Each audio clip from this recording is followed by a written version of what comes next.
fellow Kenyans, today is my last opportunity to address you as your president. Since independence, we have every 5 years, without fail, reaffirmed our democratic credentials. And we have done so by returning to the people, the sovereign of our nation, for a mandate to serve. We have, in this context, put our nation on consistent and predictable journey of deepening and maturing our democracy. Tomorrow, I will emulate that honored tradition and hand over the mantle to my successor, Dr. William Samoei Ruto, and I am profoundly grateful for the honor and privilege that you bestowed upon me to serve as the 4th president of this great republic of Kenya. In my service to you, the people of Kenya, I was supported by a cabinet, principal secretaries, holders of constitutional offices, security agencies, our ambassadors and permanent representatives in all our missions abroad, and indeed by all public servants. But most importantly, you, the people of Kenya, have walked with me each step of the way, cheering me, but also chastising me as the occasion dictated. To you all and to all those who have served with me during my tenure as president, please accept my immense and deep gratitude. So, fellow Kenyans, tomorrow's inauguration, the last step in a process of electioneering, is a moment for us to come together as one people to pursue the promise of Kenya as destined by God. This afternoon, ahead of tomorrow's inauguration, I hosted the incoming president, Dr. William Samoei Ruto, here at State House, Nairobi. As you are all aware, the transition process commenced on the 12th of August, 2022, and over the last few weeks, the doors of State House and the office of the President have been open to the technical teams from the office of the President-elect so as to facilitate a smooth transition and handover of power. This afternoon's meeting between the President-elect and myself is the final step in that process. Fellow Kenyans, the work of building a nation is a continuous endeavor passed from one generation to another, from one administration to the next. And this in an unbroken chain that seeks to progressively build a more united, equitable, and prosperous Kenya. On my part, as head of state and government, I hand over leadership of a nation that has undergone consequential transformation over the last decade in every aspect of our national life. With the mandate you bestowed upon me, my administration, together we have fostered an integrated devolution as a way of life in our country. We have reinforced our educational and technical excellence, and we have also successfully led the nation through the worst global health crisis in over a century. We also turned a number of challenges that we inherited and those that emerged during our tenure into areas of opportunity for a better Kenya. The baton we received from the late President Mwai Kibaki was carried through. We built on his legacy and indeed on those of the previous two administrations in every area of public life. We built on the late President Daniel Arap Moi's love for education that was further built upon as free primary education by President Mwai Kibaki, and with the mandate that you gave me, we institutionalized free secondary education, thus heralding a 100% transition from primary to secondary education. To further enhance the competitiveness of our workforce, we have placed the nation on a pathway to competency-based curriculum which institutionalizes a system that seeks to nurture creativity and innovation in our children. Aware that insecurity can break the chain of our national development and deter the realization of the national anthem's promise of plenty within our borders, we have built on the work done and created a much improved security environment. Critically, we muted the wave of terror attacks that had placed a stranglehold on our nation, reduced crime rates, and secured significant progress in terms of illicit trade in firearms and other long-standing security challenges. We achieved this by retooling our security organs and making them more capable to address the dynamic, contemporary security challenges that Kenya faces. To realize the dream of equitable development, we have fostered and given impetus to the devolved system of governance. In line with the 2010 Constitution, we institutionalized devolution and forever changed the face of Kenya.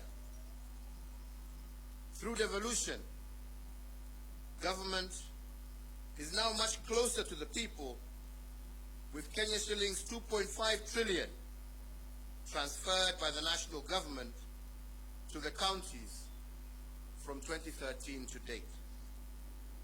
Now wananchi's needs can be heard and addressed in real time, and the funding transferred to counties can be better aligned to the priorities at the local level.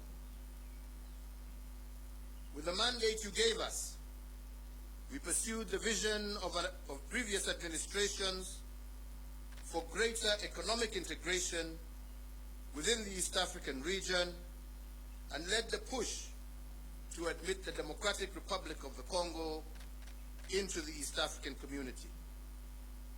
With this singular move, the East African Community Common Market grew by 90 million people, yielding an expanding market of 300 million persons and the consequent enhanced opportunities for Kenyan enterprises. Building on the place of pride earned by our forefathers, we fortified our global footprint. Our non-permanent membership in the UN Security Council has amplified Kenya's voice on international peace and security matters. Indeed, from 2013 to date, we have had over 100 inbound and outbound state visits, hosting heads of state and government from across the world, and Kenya is now a consequential voice and an undisputed leader in continental and global issues. This has enhanced opportunities for Kenyans in both the diaspora, but also within the international civil service. As a consequence, diaspora remittance have increased tenfold over the last decade, and they now stand at an all-time high at over Kenya shillings 400 billion per annum, as of 2021, surpassing some of our traditional exports as foreign exchange earner. We have also built on the aspiration of the independence generation to foster inclusivity and gender parity. We have furthered the pioneering spirit of the second administration that elevated women leadership, and in an unbroken chain built on the progress made under the third administration, and we have vastly expanded women's participation in governance and significantly increased the number of women in cabinet and in senior ranks of government as well as our security organs. Indeed, we have built on President Mwai Kibaki's path-breaking investment in infrastructure. We hand over 11,500 kilometers of newly tarmac roads under our administration, doubling the number of kilometers constructed from the dawn of the Republic to 2013. My administration has upgraded Kenya's infrastructure in terms of roads, ports, bridges, fiber optics, power generation and transmission, and as a result, Kenya now stands out as an investment destination of choice and a continental as well as a global hub. In enhancing service delivery, with the mandate you gave us, we also transformed the way government services reach the Mwananchi. We did this through the introduction of Huduma Centers and the e-Citizen online platform, which together have made access to public services a fast and pleasant experience and not the toll that every citizen had to endure in the past to obtain basic services. Now passport applications, birth certificates, marriage certificates, business registration, driver's licenses, and so many others can be done online from anywhere in the world. As a digital government, we successfully transitioned from analog to digital television and radio, resulting in the country today being home to 130 TV stations, up from 14 in 2013, and 204 radio stations, up from 130 in 2013. These figures do not factor the massive expansion in the digital space that has seen many hundreds of thousands of Kenyans successfully monetize various digital communication avenues. I have immeasurable pride in having the magical tag of Made in Kenya affixed to a much wider range of products, and my administration has reinvigorated domestic manufacturing and diversified our exports of finished products.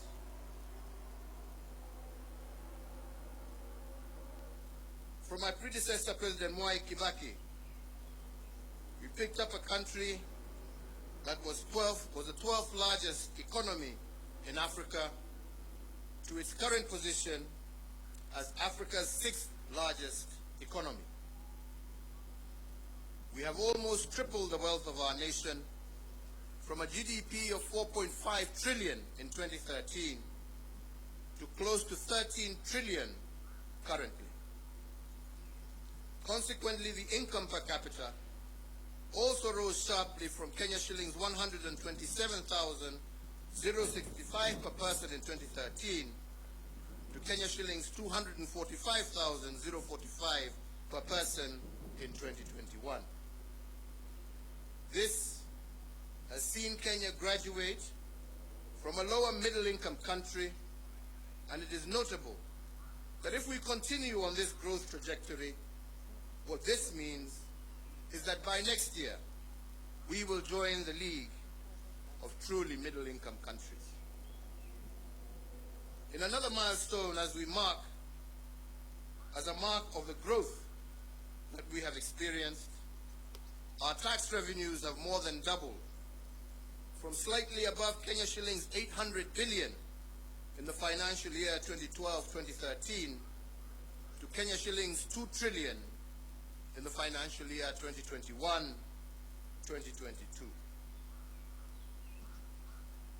The dream of our forefathers was to rid the country of disease, ignorance, and hunger. And to bring the nation closer to this goal, in addition to the educational gains I highlighted earlier, we have connected more than 13 million Kenyans to clean water and registered a 400% growth in the number of Kenyans issued with NHIF cards, with 17.1 million Kenyans currently issued compared to 4.4 million issued as at April 2013. To enhance access to healthcare, we have constructed countrywide an additional 1,912 healthcare facilities across all levels of care, representing a 43% increase in the total number of public health facilities in the country. These facilities range from the recently commissioned modern state-of-the-art Level 6 Kenyatta University Teaching, Referral and Research Hospital to health centers and dispensaries at the village level. So fellow Kenyans, every administration has added arrows to our national quiver in energy production. When I took the oath of office in 2013, Kenya's total grid was 1,300 megawatts. This now stands at 2,700 megawatts.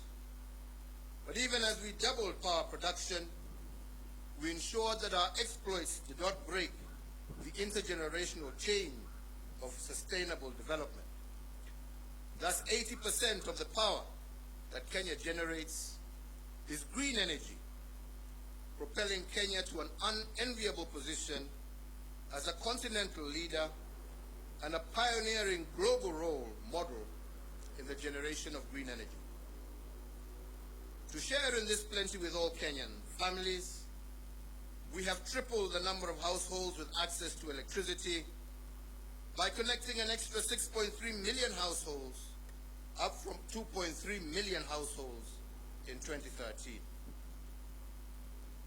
So I therefore hand over in an unbroken chain a country that has connected more people to electricity, more homes to electricity, than any other country in Africa over the last decade. We also heeded that intergenerational call to be conscious, to conserve our heritage and splendor, so as to pass it on to future generations in as good a state as it was given to us, if not better. We have done this by leading a planting campaign where 1.34 billion trees have been planted, moving our forest cover from 6.99% in 2013 to 8.83% in 2022, and increasing our tree cover from 12.3%, thus surpassing the set constitutional threshold of 10% in a record 5 years.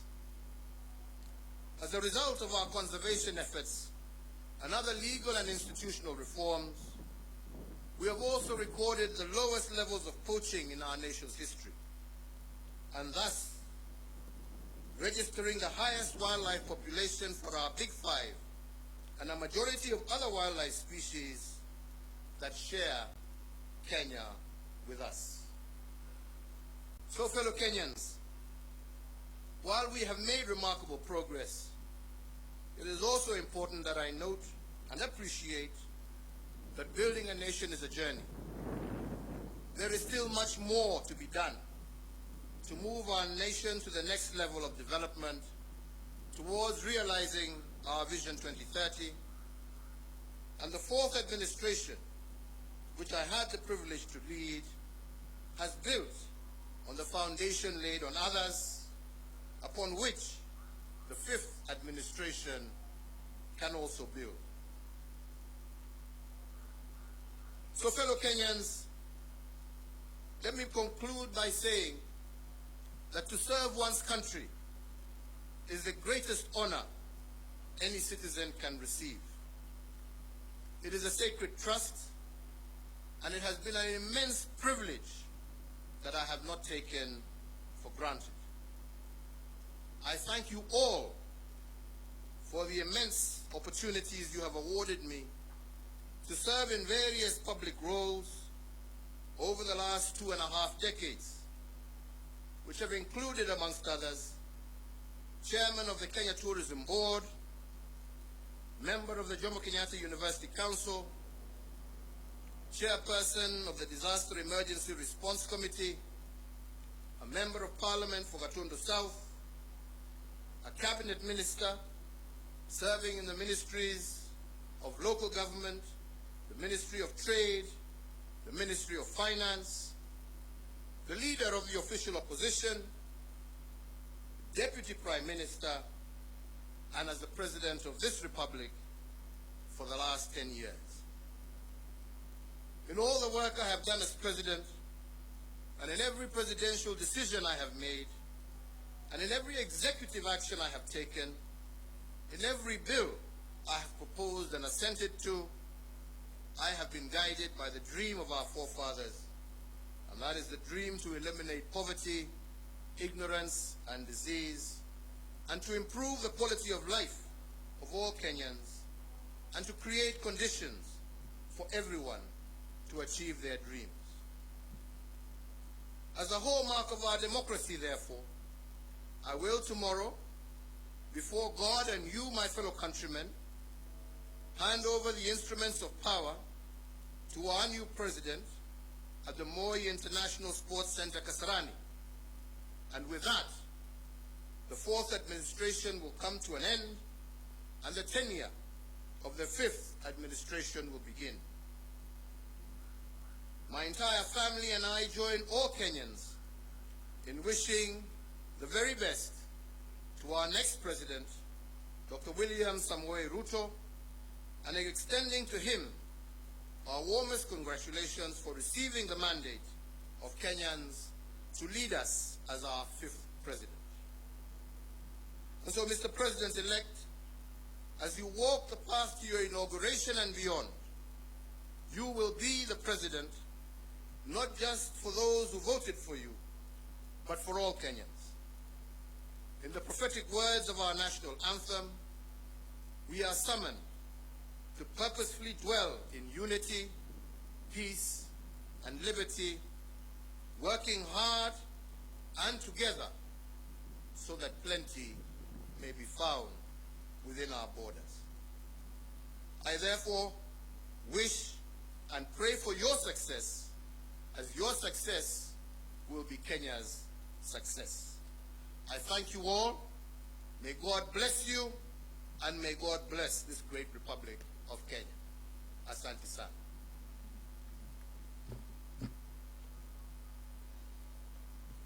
Thank you.